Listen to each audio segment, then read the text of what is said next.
The next question, the member for Windsor-Tecumseh. Speaker, my question this morning is for the Minister of Health. Good morning, Minister.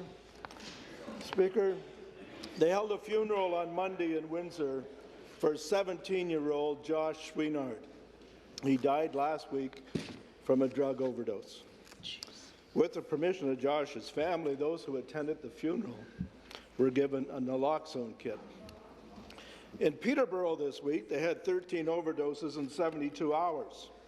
There's an opioid crisis in Hamilton, in Brantford, Toronto, the North, and for that matter, right across this entire province. Speaker, when will this government declare an opioid crisis, and when will they partner with more volunteer agencies so fewer lives are lost from drug overdoses in Ontario?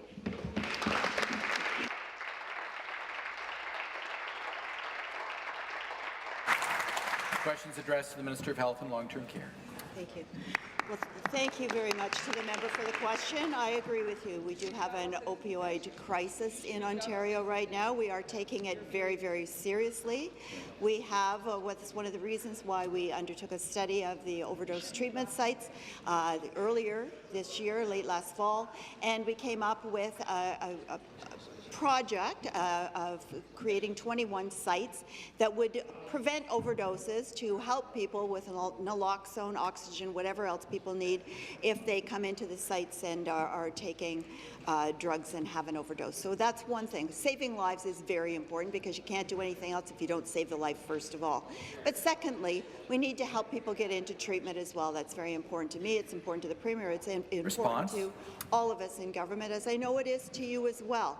We want to make sure that we're going to be able to get people into the treatment that they need. That is why we've retrained the sites into consumption and treatment services sites. There are 15 that have already been appointed. We are reviewing another 6 applications, which we hope to have up and running very soon once we run it through the same criteria that each and every site has to apply for. The supplementary question. Minister, 21 sites is far from enough.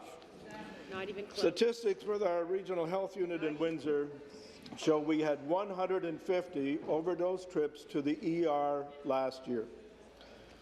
This year in January alone, we had 22. That's more than 3 times the number from last year. The health unit predicts these numbers will increase dramatically in the warmer summer months. Speaker, everyone knows we have an opioid crisis on our hands, and through you to the minister. How many more overdoses?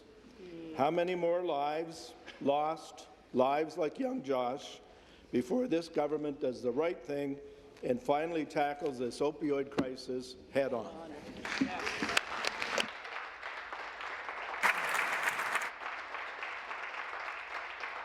Once again, the Minister of Health to reply.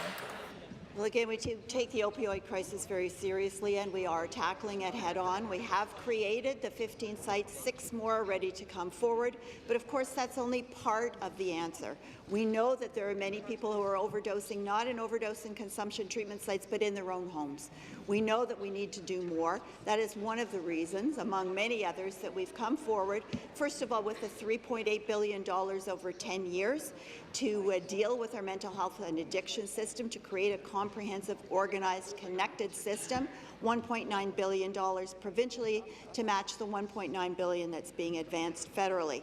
We've also come forward with $174 million in new money this year to connect our mental health and addiction system. We know there's more we need to do on the addiction side.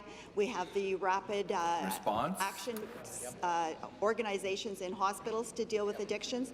We also need to have more detox beds. We need to have more housing. There's many approaches that need to be taken in order to deal with. Thank you very much. Thank you.